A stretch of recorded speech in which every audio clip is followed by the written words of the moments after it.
Friends, welcome to Jillu channel. இன்றைக்கி என்ன ஹெல்த்தியான ரெசிபி வீடியோவில் பார்க்க போகிறோன்னா, கருப்பு கவுனி அரிசியில் இட்லி மட்டும் இல்லைங்க, எல்லாருக்குமே ஆல் டைம் ஃபேவரட்டான தோசையும் தான் வந்து பார்க்க போகிறோம். இது வந்து பார்த்திங்கன்னா நல்லா சாஃப்டாக கிறிஸ்பியாக நல்லா சூப்பராகவே வந்து இருக்கும். அதுவும் நல்லா ஓரத்தில் நல்லா நெய்யெல்லாம் தாராளமாக விட்டு அப்படியே கோல்டன் ப்ரௌனாக எடுத்து சாப்பிட்டு பாருங்கள். அப்போ அதனுடைய டேஸ்ட்டே தனி தாங்க. அதுவும் வாழை இலையில் வச்சு சாப்பிடும்போது இன்னும் சொல்லவா வேணும், அவ்வளோ அருமையாக வந்து இருந்துச்சு. எப்படி செய்யுதுன்னு பார்த்துடலாமா? இன்றைக்கி வந்து நான் ஒரு 2 கப் அளவுக்கு வந்து கருப்பு கவுனி அரிசி வந்து எடுத்துருக்கிறேன். ஸோ எந்த கப்பு வேணாலும் நம்ம வந்து எடுத்துக்கலாம். கப்பு இல்லைன்னா ஏதாச்சும் ஒரு டம்ளர், ஒரு பவுல் சம்திங் எது வேணாலும் வந்து எடுத்துக்கலாம்.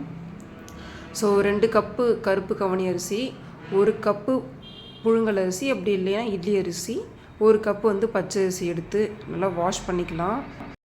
இந்த அரிசி வந்து ஊற வைக்கும் போதே நல்லா வந்து 5லேருந்து ஒரு 6 முறை வந்து நல்லா வாஷ் பண்ணிக்கலாம். ஏன்னா இதில் நிறைய வந்து டஸ்ட் எல்லாம் வந்து இருக்கும். அதுவும் இப்போ நாங்கள் யூஸ் பண்ணுற அரிசி வந்து பார்த்திங்கன்னா இயற்கை முறையில் மட்டும் செய்கிற அரிசி. தேவைப்படுறவங்க கமெண்ட் பண்ணுங்கள். கண்டிப்பாக நான் வந்து வாட்ஸ்அப் நம்பர் கொடுக்குறேன், செக் பண்ணி பாருங்கள். இது வந்து இயற்கை முறையில் மட்டும்தான் தயாரிக்கிற அரிசி. இந்த அரிசி வந்து மருந்தெல்லாம் போட்டு அந்த மாதிரி எதுவுமே கிடையாது. ஸோ நம்மக்கிட்ட வந்து கம்மியான ப்ரைஸ்லேயே வந்து வாங்கிக்கலாம். தேவைப்படுறவங்க கண்டிப்பாக கமெண்ட் பண்ணுங்கள், நான் வாட்ஸ்அப் நம்பர் கொடுக்குறேன். ஸோ இது வந்து நல்லா ஒரு 5லேருந்து 6 முறை நல்லா வாஷ் பண்ணி எடுத்து வச்சிடலாம். இப்போ பாருங்கள், இதோடைய கலரே கொஞ்சம் நல்லா ப்ரைட்டான மாதிரி வந்து இருக்குது. ஃபஸ்ட்டு ரொம்ப டார்க்காக இருந்துச்சு, இப்போ அதனுடைய நார்மல் கலர் மாதிரி வந்துருக்கு. தண்ணி பாருங்கள் எவ்வளோ டிரான்ஸ்பரண்ட்டாக வந்துருக்கு. ஸோ இந்த மாதிரி இருக்கணும். ஸோ இது வந்து ஒரு 6 மணி நேரம் வந்து ஊறினா ஓகே தான். நார்மல் ரைஸ் வந்து ஒரு 3 to 4 ஹவர்ஸில் நல்லா ஊறிடும். இது எக்ஸ்ட்ரா ஒரு 2 to 3 ஹவர்ஸ் எக்ஸ்ட்ரா இருந்தால் ஓகே. இதுக்கு உளுந்து வந்து எவ்வளோ மெஷர்மெண்ட்னு பார்த்தீங்கன்னா, நம்ம நார்மலாக 4 கப்பு அரிசிக்கு 1 கப் அளவுக்கு வந்து உளுந்து போடுவோம். இதுக்குமே 1 கப்பு வந்து போடலாம். நான் யூஸ் பண்ணுற உளுந்து வந்து நிறைய மாவு உபரி ஆகிறதுனால நான் வந்து இன்றைக்கி 3/4 கப் அளவு தான் எடுத்திருக்கேன். ஸோ 3/4 கப் அளவு உளுந்து, 2 ஸ்பூன் அளவு வெந்தயம். நான் வெந்தயம் வந்து இன்றைக்கி என்கிட்ட இல்லைன்றதுனால போடலை. ஸோ அப்படியே நீங்கள் போட்டு நல்லா வாஷ் பண்ணி வச்சுருங்க. இது வந்து உளுந்து 2 மணி நேரம் ஊறினாவே ஓகே. ஸோ நம்ம எப்போவுமே மாவு அரைக்கிற மாதிரி இந்த மாவுமே வந்து அரைச்சி எடுத்துக்கலாம். ஸோ அரைச்சிட்டு ஓவர் நைட் வந்து ஃபர்மெண்டேஷனுக்காக வந்து விட்டுறலாம். அப்படின்னா ஒரு 10 to 12 ஹவர்ஸ் வந்து இருக்கணும். மாவு அரைச்சதுமே கொஞ்சம் நல்லா ஒரு பெரிய பாத்திரத்தில் மாற்றி வச்சுடுங்க. ஏன்னா இது வந்து நல்லா மாவு புளிச்சு வரும்போது கொஞ்சம் மேலே வந்துடும். ஸோ சம்டைம்ஸ் பொங்கி வரதுக்கும் வாய்ப்பு இருக்கும். அதான் 12 hours later. இப்போ பாருங்கள் எந்த அளவுக்கு வந்து ஃபர்மெண்டேஷன் ஆகி வெந்திருக்குன்னு சொல்லிட்டு பார்க்கலாம். ஸோ பார்க்கும்போதே நமக்கு வந்து நல்லா தெரியுது. நல்ல ஒரு சூப்பரான ஒரு கன்சிஸ்டன்சியில் தான் வந்துருக்கு. பாருங்கள், அள்ளும்போதே இவ்வளோ அழகாக வந்து இருக்குது. ஸோ இதுதான் வந்து மாவோடைய பக்குவம். இந்த மாதிரி தான் வந்து இருக்கணும். அப்போ தான் மாவு வந்து நல்லா சாஃப்டாகவும் கிறிஸ்பியாகவும் நல்லா சூப்பராகவுமே வந்து இருக்கும். ஸோ இப்போ நம்ம வந்து இட்லிக்கு எந்த அளவுக்கு தேவையோ அதுக்கான அளவு மட்டும் இன்றைக்கி வந்து எடுத்து வச்சுக்கிறேன். ஸோ மீதம் இருக்கிற மாவை எடுத்து ஃப்ரிட்ஜில் எடுத்து ஸ்டோர் பண்ணிக்கலாம். ஸோ அப்படியே வெளியே இருந்தால் புளிச்சிடும் இல்லைங்களா. இந்த மாவு வந்து பார்த்திங்கன்னா மேக்ஸிமம் ஒரு 3 டேஸ்க்குள்ளவே வந்து காலி பண்ணிடணும். அதுக்கு மேலே வச்சுருந்தா கொஞ்சம் புளிப்பு வர ஆரம்பிச்சிடும். நம்ம நார்மல் ரைஸ் மாதிரி வச்சுருக்க முடியாது இது. ஸோ இப்போ இன்றைக்கி நான் தேவையான அளவு வந்து எடுத்துக்கிட்டேன். ஸோ உங்களுக்கு எவ்வளோ தேவையோ அந்த அளவுக்கு வந்து நீங்கள் எடுத்துக்கலாம்.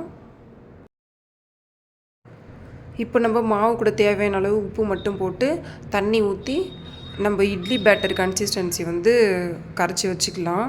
ஸோ நல்லா மிக்ஸ் பண்ணிவிட்டு வச்சிடலாம்.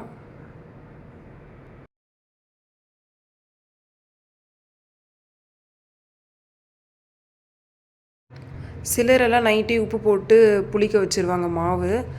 நான் எப்போவுமே அப்படி வந்து பண்ண மாட்டேன். ஏன்னா அந்த மாவு வந்து ரொம்ப புளிச்சு போயிடும். அதான் எப்போவுமே நமக்கு தேவையான அளவு மட்டும் மாவு எடுத்து உப்பு போட்டு கரைச்சி வச்சுக்கலாம். ஸோ அதுதான் நம்மளுக்கு எப்போவுமே சீக்கிரமாக புளி பேராமல் இருக்கிறதுக்கான அளவு. நம்ம நார்மல் ஒயிட் ரைஸாக இருந்துச்சுன்னா அது இன்னும் ஒரு 4 டேஸ் அளவுக்கு வச்சுருக்கலாம். பட் இந்த ரைஸ் வந்து பார்த்திங்கன்னா ஒரு 2 நாள்லேயே வந்து காலி பண்ணிடலாம். ஸோ இந்த மாதிரி பண்ணிவிட்டு எப்போவுமே இட்லி வந்து நல்லா சாஃப்டாக வந்து வரணும் அப்படின்னா தண்ணி இந்த மாதிரி நல்லா சூடு ஏறினதுக்கப்புறமா கொதி வர டைமில் இட்லி தட்டு வச்சு எப்போவுமே இட்லி ஊற்றுற மாதிரி வந்து ஊற்றிடுங்க. ஏன்னா முன்னாடியே நம்ம வச்சுட்டோம் தண்ணி ஊற்றின உடனே போது இட்லி வந்து ஹார்டாக வரும். அப்படி இல்லைனா ஒரு மாதிரி தண்ணி எல்லாம் விட்டு சொதன்னு வந்து இருக்கும். அது அந்தளவுக்கு நல்லாவே இருக்காது. ரொம்ப நேரமும் வந்து தாங்காது இட்லி. இது வந்து பார்த்திங்கன்னா காலையில் செஞ்ச இட்லியாக இருந்தாலுமே நைட்டு வரைக்கும் ஆனாலுமே புளிப்பு வராமல் எந்த ஒரு கெட்டு போகாதுமே நல்லாவே வந்து இருக்கும். ஸோ 7லேருந்து 10 நிமிஷம் இது ரெடி ஆச்சு. நீங்கள் உங்கள் பாத்திரத்துக்கு தகுந்த மாதிரி இட்லி நார்மலாக எவ்வளோ டைம் வேகுமோ அந்த டைம் தான் இதுக்கும் வந்து தேவைப்படுது. இப்போ இட்லி வெந்துருச்சு. இப்போ எடுத்து கொஞ்சம் சூடெல்லாம் வந்து குறையட்டும். ஸோ அதனால் எல்லா தட்டையும் எடுத்து வெளியே வச்சிடலாம். எப்போவுமே இந்த மாதிரி ஒரு ஸ்பூன் இல்லை இந்த மாதிரி ஒரு கத்தி விட்டு செக் பண்ணி பார்த்தீங்கன்னா அதில் ஒட்டாமல் வரணும். ஸோ ஒட்டாமல் வந்துச்சுன்னா இட்லி ரெடி ஆயிடுச்சுன்னு அர்த்தம். ஸோ இப்போ பாருங்கள், நல்லா தண்ணி அந்த மாதிரி எதுவுமே இல்லாமல் நல்லா ஒரு சூப்பரான ஒரு பக்குவத்தில் வந்துருக்குது. ஸோ கொஞ்சம் சூடு குறைஞ்சதுக்கப்புறமா இந்த மாதிரி ஒரு ஸ்பூன் வச்சு சைடில் எடுத்து விட்டிங்கன்னா நல்லா சாஃப்டாக வந்துடும். ஸோ இட்லி பாருங்கள், பார்க்கும்போதே வந்து தெரியுது. நல்லா சாஃப்டாக ஃப்ளஃபியாக நல்ல ஒரு பஞ்சு மாதிரி கேக் மாதிரி வந்து இருக்குது. ஸோ நார்மலாக நம்ம ஒரு 2 இட்லி சாப்பிடுவோம்னா கண்டிப்பாக இந்த மாதிரி இருக்கும்போது இன்னும் ஒரு இட்லி எக்ஸ்ட்ரா கூட சேர்ந்து சாப்பிடுவோம்.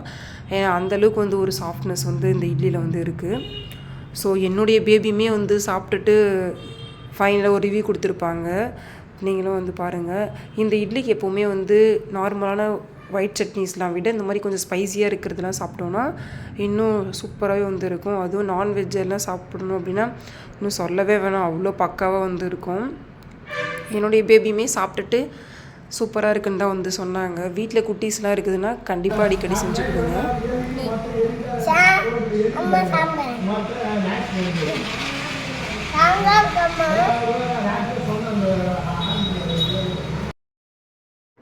எப்போவுமே தோசை மாவு வந்து கரைப்போம் இல்லைங்களா? ஸோ அதே பக்குவத்திலே வந்து மாவு கரைச்சி எப்போவுமே செய்கிற மாதிரியே வந்து செஞ்சுருங்க.